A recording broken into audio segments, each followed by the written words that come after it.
As you can see, meron akong acne marks, redness, and breakouts ngayon. Kapag ganito yung skin ko, isa sa mga products na ginagamit ko is itong Skinorin. Ang main ingredient nito is azelaic acid, which is known for helping with acne, redness, and even acne marks.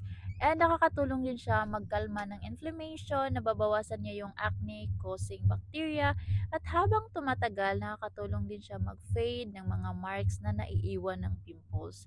So, after kong mag-cleanse ng aking face, naglalagay ako ng moisturizer and thin layers sa face nitong Skinorin, especially sa mga areas na may redness and acne marks.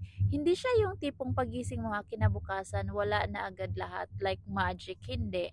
But with consistent use, isa talaga siya sa mga products na nakakatulong sa breakout ko. And syempre, huwag kalimutan ang sunscreen sa umaga because protecting your skin is just as important as treating it. So at the end of the day, skincare is all about consistency.